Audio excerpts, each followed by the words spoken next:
दाउ लिंनायनि फर्मुला माबायदि ग्रे ग्रे ग्रे ग्रे ओमफ्राय माबायदि होनो सालायजों कुटु कुटु कुटु गाबहोलायनाया फैयानो हनै नोंखौ गियो औ दाउ खासि गोजा बिबोनांनि दंबावो फैयाखै मा खाजोबखो नै मासेयाथ' अयथासार देरगोलै मा दाउ होनो बेखौ बिदिखौ कयलार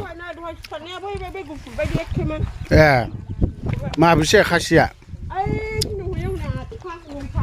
गासिबो बे दाउआ खासि जोब आरोखि बिबोनां दादुरि फिलानि ग्रे ग्रे ग्रे ग्रे ग्रे ग्रे दाउ लिंहरनायनि फर्मुला आंबो सोलोंदों एसे बेनो दाउ खोमोना गाङालाय मानोथो बिदि सुबायदि जोबसो मोदै सुबायदि हा फिला बे दाउनिया माथो गाङानो माबा हा ओइ बिदिया बारा मोजां जाले जानो इन्टारेस्ट जाया हा नैबे माखाया बावैयाव अयथासार देरखागोन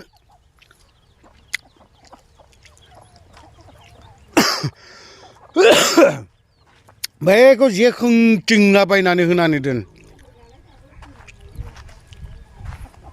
हाब बोसोरसे जाब्लाथाय बे गलदम गलदमल' जाथारगोन सयथिबो बैयो बै गुफुरनि लोगो बेजों समानखा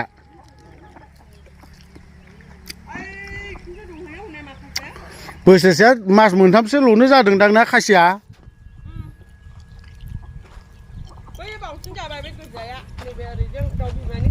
ए 6 मास जाबाय नामा बोसोरसेब्लासो इन्टारेस्ट बोसोरथाम गाहाम जाब्लासो इन्टारेस्ट जायो जानो दाउ खासियाबो बै गावब्रेङाबो माबाखादा मेघालया बे गावब्रेंखौनो जाफैनांगौ एब्रावहाय लिंहरबावलाय दे लिंहरबावदोब्रा दे खनसेबाव ग्रो ग्रो ग्रो होनलानो जुंखाम होनांगौ जुंखाम हा जुंखाम जाब्ला मेजेमबो जायो नोगोदनो नै बेयाव माखासे दंहैजोबो गय बारियावहाय दंलै बै खना 50थासो दंमोनदां बै खना ओरैबायदिल' थाखायो 200थासो दङ नै माखासे 20था 10-15था आरो नै गोरलै दंबावो बेफोरबायदि बे जाबाय बिबोनांनि दाउ ओमफ्राय नैबे बोरमा